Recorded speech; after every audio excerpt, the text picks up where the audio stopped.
ഭരണാനുകൂല രാഷ്ട്രീയ സംഘടനകളുടെ ചരടുവലിയെ തുടർന്ന് പോലീസ് എഴുതി തള്ളിയ പോക്സോ കേസ് നിലനിൽക്കുമെന്ന് കോഴിക്കോട് പോക്സോ കോടതിയുടെ നിർണായക ഉത്തരവ്.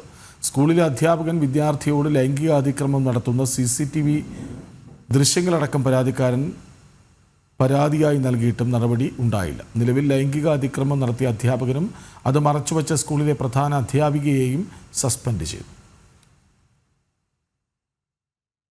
ശിക്ഷ വാങ്ങിക്കൊടുക്കാനായി എയ്ഡഡ് സ്കൂൾ മാനേജർ 2023 തുടങ്ങിയ നിയമ പോരാട്ടം. എതിർപക്ഷത്ത് സർക്കാരും CPM അനുകൂല സംഘടനകളും. അവർ തീർത്ത വലിയ പ്രതിരോധവും. ഒടുവിൽ എല്ലാം അതിജീവിച്ച് ആത്യന്തികമായി വിജയം. സ്കൂളിലെ ഒരു അധ്യാപകൻ തന്നെ 4ാം ക്ലാസ് വിദ്യാർത്ഥിയെ മുറിയിലേക്ക് വിളിച്ചു വരുത്തുന്നു. വിദ്യാർത്ഥിയുടെ സ്വകാര്യ ഭാഗങ്ങൾ സ്പർശിക്കുന്നതടക്കം എല്ലാം സ്കൂളിലെ CCTV ദൃശ്യങ്ങളിൽ പതിഞ്ഞിരുന്നു.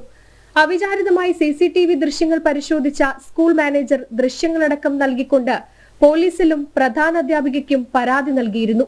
എന്നാൽ ഇരയ്ക്കും രക്ഷിതാക്കൾക്കും പരാതിയില്ലെന്ന് ചൂണ്ടിക്കാട്ടി പോലീസ് കേസെടുത്തില്ല. വിഷയം AUയുടെ ശ്രദ്ധയിലടക്കം പെടുത്തിയിട്ടും അപമാനമാണ് ഉണ്ടായതെന്ന് പരാതിക്കാരൻ പറയുന്നു. ആദ്യം പരാതിപ്പെട്ടത് ഇങ്ങനെ ഇത്രാം തീയതി ഇന്ന മാഷ് കുട്ടിയുടെ സ്വകാര്യ ഭാഗങ്ങൾ തടവൊന്നും പിടിക്കുന്നതോ അധ്യാപനം നിരക്കാത്ത രീതിയിൽ ഉള്ള ഒരു വിഷ്വൽ കണ്ടു. അപ്പോൾ CCTV ദൃശ്യം പരിശോധിച്ച് നിയമ നടപടി സ്വീകരിക്കുക എന്ന് പറഞ്ഞുകൊണ്ട് പരാതി കൊടുത്തിട്ട് നാദാപുരം പോലീസ് നേരെ കുട്ടിയുടെ വീട്ടിൽ പോയിട്ട് അവരെ എന്താ ചെയ്തതെന്നറിയില്ല, അവർ ബ്രെയിൻ വാഷ് ചെയ്തോ എന്താണെന്നറിയില്ല, കുട്ടിക്കും രക്ഷിതാവിനും പരാതിയില്ല എന്നുള്ള തരത്തിൽ അത് എത്തിക്കുകയും അവർ പരാതിപ്പെട്ടില്ല. അങ്ങനെയാണ് ഈ കേസ് കുട്ടിക്കും രക്ഷിതാവിനും പരാതിയില്ല എന്ന് പറഞ്ഞുകൊണ്ട് കേസ് ക്ലോസ് ചെയ്യുന്നത്. വീണ്ടും പരാതിക്കാരൻ നടത്തിയ നിയമ പോരാട്ടത്തിനൊടുവിൽ പോലീസ് കേസെടുത്തെങ്കിലും പിതൃവാത്സല്യത്തോടെയുള്ള സ്പർശനമാണ് അധ്യാപകൻ നടത്തിയതെന്ന് പറഞ്ഞുകൊണ്ടുള്ള അന്വേഷണ റിപ്പോർട്ടാണ് കോടതിയിൽ നൽകിയത്. ഒരു കുട്ടിയെ അടുത്ത് വിളിച്ചിട്ട് സ്വകാര്യ ഭാഗങ്ങളിൽ തടവുകയും പിടിക്കുകയൊക്കെ ചെയ്തത്, അതാണ് ഈ പോലീസ് പിതൃവാത്സല്യത്തോടെ നടപടിയെന്നും പറഞ്ഞുകൊണ്ട് റിപ്പോർട്ട് സമർപ്പിക്കുന്നത്. ഇത്തരം കാര്യങ്ങൾക്ക് തടയിടേണ്ട ആൾക്കാരാണ് പോലീസ്.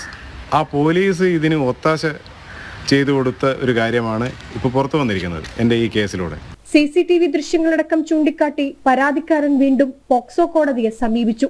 കേസിലെ 1ാം പ്രതിയായ അധ്യാപകനെതിരെ പോക്സോ ആക്ട് 7-8 സെക്ഷനുകളും പ്രധാന അധ്യാപിക, അന്നത്തെ AEO എന്നിവർക്കെതിരെ പോക്സോ ആക്ട് 21 നിലനിൽക്കുമെന്നും കോടതി കണ്ടെത്തി.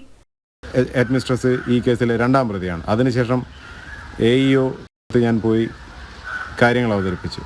അദ്ദേഹം എന്നെ ഭീഷണിപ്പെടുത്തുകയാണ്.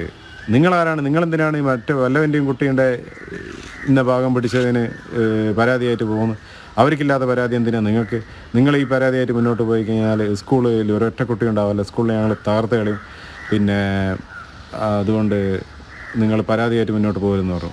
അപ്പോൾ ഈ ചൂഷണം ചെയ്യപ്പെട്ട വിദ്യാർത്ഥികളുടെ മാനസികാവസ്ഥയും അവരുടെ ജീവിതത്തിൽ സംഭവിച്ച കാര്യങ്ങളും അവർക്കുണ്ടാകുന്ന ബുദ്ധിമുട്ടുകളും അവർക്കുണ്ടാകുന്ന പ്രയാസങ്ങൾക്കൊന്നും ഒരു വിലയും കൽപ്പിക്കുന്നില്ല.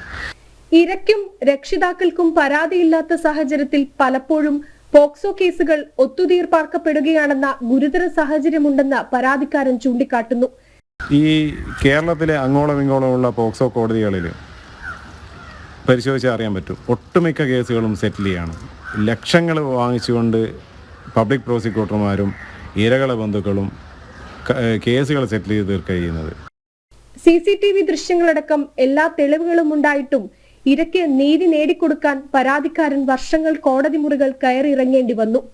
എല്ലാത്തിനും കാരണം പ്രതിക്ക് ഭരണാനുകൂല സംഘടനയുടെ തണലുണ്ട് എന്നതാണെന്ന് പരാതിക്കാരൻ തന്നെ പറയുന്നു. ജനം, കോഴിക്കോട്.